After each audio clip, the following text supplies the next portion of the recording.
Welcome to News 24's election updates. We are some weeks away from a very interesting election. We're joined today by the leader of the Freedom Front Plus, Pieter Groenewald, MP. Pieter, thank you very much for joining us at News 24 in Johannesburg. Thank you for the opportunity. Pieter, let's start with your party. It's known as one of the most active parties in Parliament. What have been the highlights for your party the last 5 years before we dive into this election campaign? Well, if you look at the highlights, firstly, we got a new president from Cyril Ramaphosa, although a bit later. But for instance, I've put a lot of emphasis on the rights of minorities. I've put quite a lot of emphasis on Afrikaans. Not because that we say that we're against English, but we believe in real multilingualism. And we say that all languages should be treated equal in South Africa, the same with minorities' rights. And by that I mean, I very strongly put forward the whole aspect of affirmative action, where I said throughout these 5 years that the time has come that we must stop affirmative action. It's like a sunset clause. Yeah. We are 25 years in democracy, therefore I can put that on the table. And I think that is quite a lot of highlights, because there are some other minor issues where I think that we did have success, specifically when it comes to policing. But to answer your question, that it is. If you look at those issues that you raised, minority rights, language rights, affirmative action, where did the Freedom Front Plus over the last 5 years show impact on those issues in Parliament, or where you have insight into what is happening in the government and in the state? Well, firstly, just to put it on the table, let the government think twice on the issue. We also say that you must raise the issues so that the people of South Africa can also see that it is still of interest. I mean, if you don't put it on the table, then the public and the electorate will say, but what is the use to have a political party and the real issues are just disappearing? It's not on the agenda. To put it more simple, you can only score a goal if you're on the field and not on the pavilion. And if you say specific issues, let's take for instance my private members bill on firearms. I've put forward a members bill. It was almost accepted, but what was interesting, that all the members, even the ANC members, agreed that the principles in the members bill is acceptable. But they said that they will address it after the 8th May election. Therefore, that is a specific issue where I said that we have to address the issue where the renewal of firearms licenses has expired, which at this moment is still in limbo. We don't know what's going to happen. To give you one example. One, I suppose, and you can correct me if I'm wrong, but one issue that you raised now, which I suppose you've been hearing on the campaign trail, and which is a very big issue for your target market in the voters market, is affirmative action. How has, in your mind, in your party's position, how has affirmative action been implemented over the last 25 years? Where has it gone wrong? And how would you reform that? Do you think it's still necessary to have affirmative action? No, we're on record to say that we can abolish it in total. And let me give some examples. For instance, where it went wrong is that the government party has misused affirmative action to do cadre deployment. They did not look at whether, when it comes to affirmative action, whether the person was qualified and able to do the job. They just did people who was politically correctly connected in certain manager positions. And that is where it completely went wrong. That means that affirmative action actually ensured that you had incompetent people. And let's take an example. Let's take Eskom. I've asked in Parliament the question, and the minister said, and the answer was that since from 1994 to 2005, 10,500 white engineers left the service of Eskom. It was expertise. Now by that I don't say that there are black engineers now who does not have the expertise. Of course they have. But it was a mass exit of expertise that left Eskom. And we are paying the price. I had a situation where a black engineer said to me, you know, I'm an engineer working with Eskom. My manager, he hasn't got the qualifications, but he was politically correctly connected. And when I told him to do certain things, he said, don't you tell me what to do. And therefore, if you look at the research at the moment, at the last couple of years, more black professionals are leaving South Africa. Why? Not only, but a major role played by affirmative action. Do you think we've moved, we've done enough after 1994 to try and level the playing field, given the backlog and the situation that we had before 1994? Is the playing field level enough so that everyone can compete on equal footing? I think it is. For instance, if you go and look at our universities, 3 times more black students are graduating annually than white students, for instance. So then you're on an equal basis. So as far as the Freedom Front Plus is concerned, we say the playing fields are leveled now. So get the person with the best qualification with the best expertise to do the job. And that's why we say there should only be one criteria, and that is merit.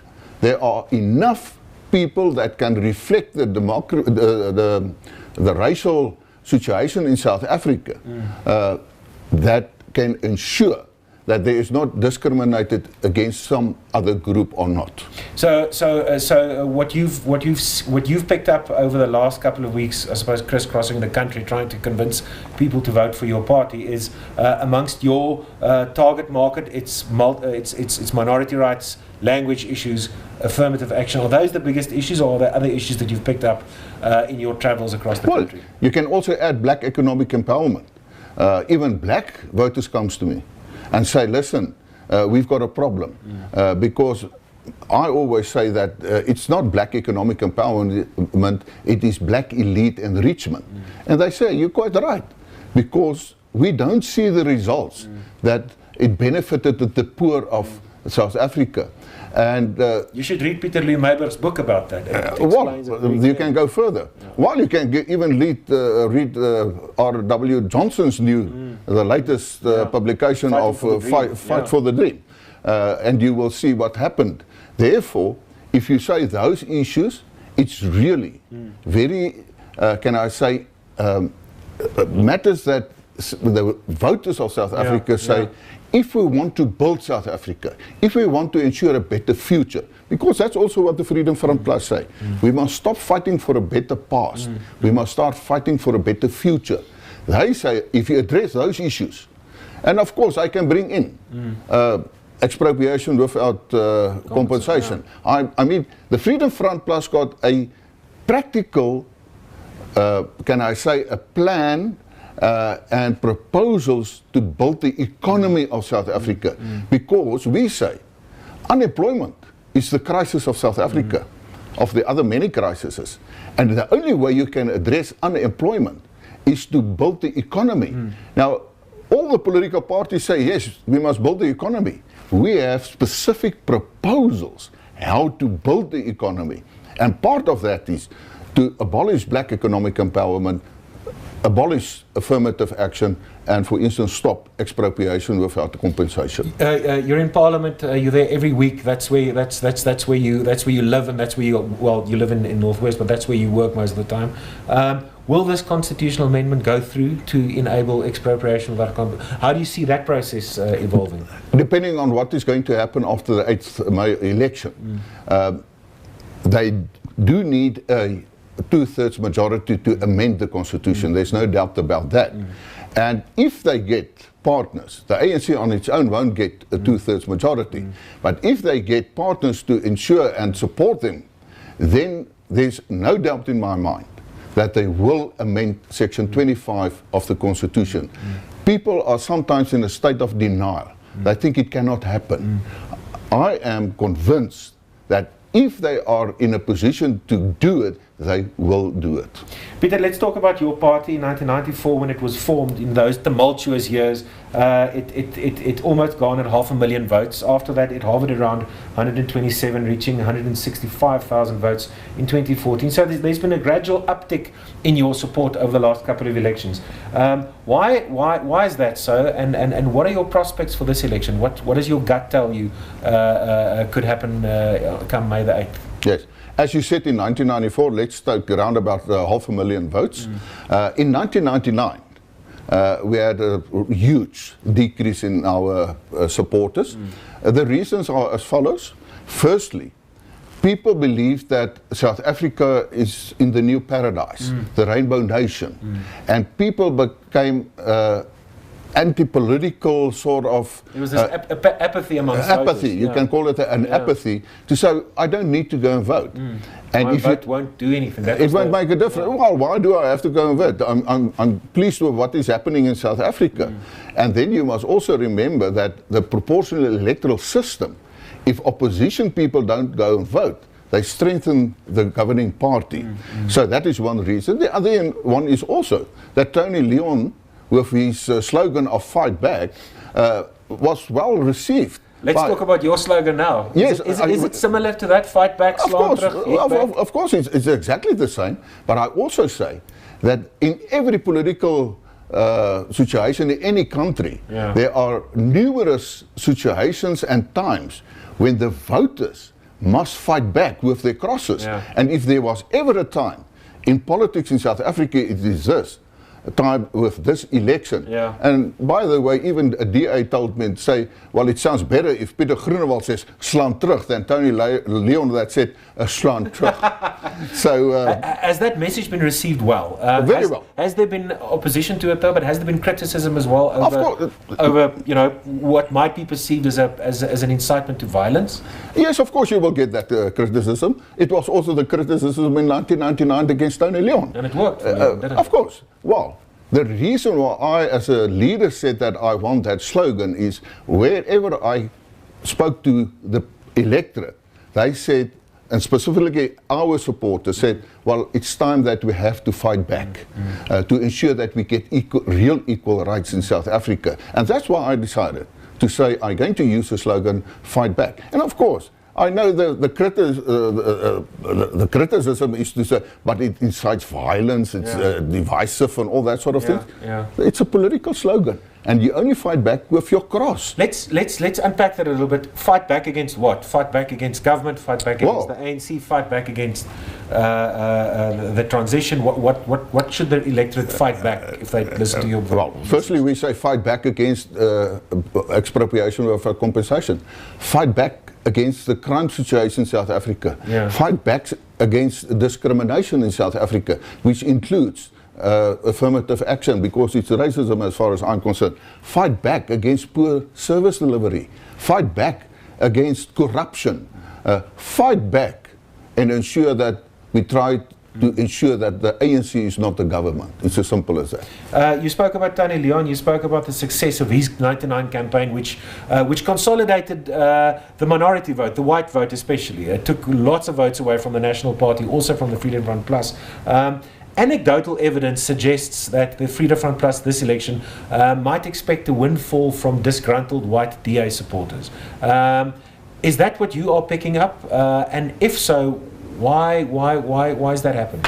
Well, you're quite right. We are picking it up. I mean, I receive telephone calls, messages almost daily to say we've previously voted for the DA, now we're going to vote for the Freedom Front Plus.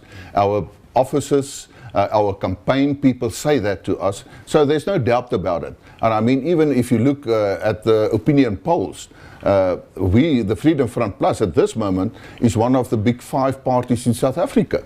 So we say surely, and the reason is quite simple. People are fed up with the situation, to say, specifically when it comes to white people, to be accused that everything that goes wrong is because of white people. The so-called white capital as well. I mean, to say that you don't have land because white people have stolen the land. There's not economic growth because of white capital. all those allegations made by the ANC and the polarization created by the ANC, people are fed up with that. And it started with Thabo Mbeki.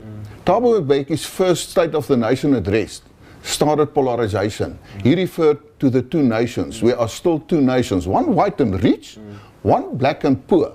And furthermore, it was also created the impression to say, you as black people are poor because of the white people who are rich. But is that not still the case? That broadly speaking, the majority of poor people in this country are black, and they don't have the opportunities that I suppose that that privileged white people do have. Well, we say that it's 25 years after 1994. How long do you want to use that as excuse? I say it's not, because the reason why so many blacks are still poor is because it was not black economic empowerment, it was black elite enrichment. Why didn't they create jobs for that? The other reason is it's the government, and only the government, who must take responsibility for the fact that the economy does not grow because of black economic empowerment. I mean, which person will come forward, or an investor to come and invest in South Africa if you have to ensure black economic empowerment, affirmative action, and now you can even add expropriation without compensation. Even if you talk to local business people, for instance, they've got a lot of cash, and Cyril Ramaphosa said he wants to unlock that cash so that we have development in South Africa. Why don't they unlock it?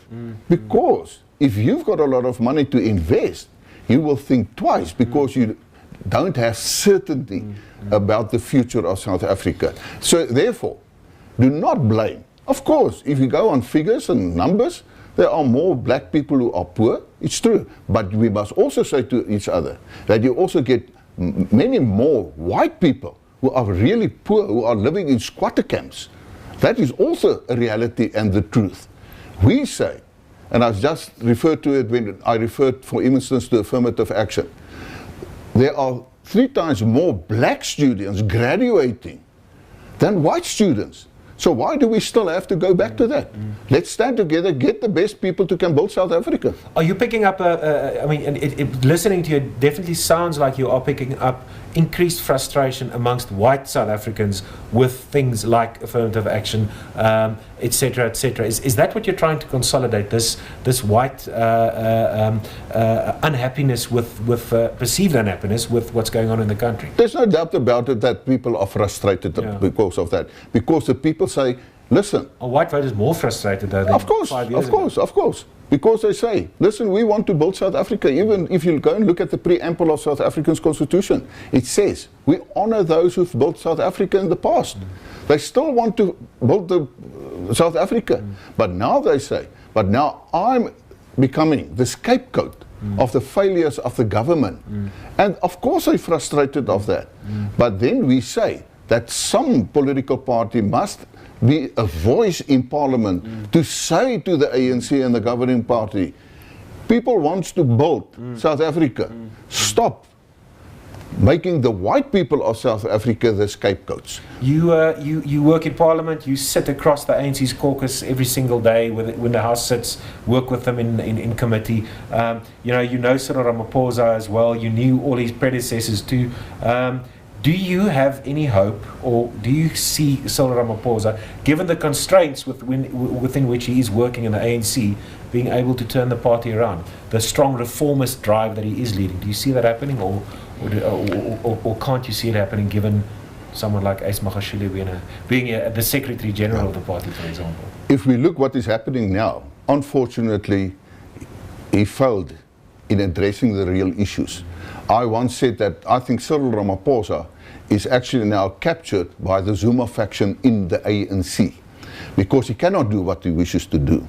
He may have the good intentions to do that, but let's just take his cabinet. When he announced his new cabinet after he became the president, all the bad apples are still there.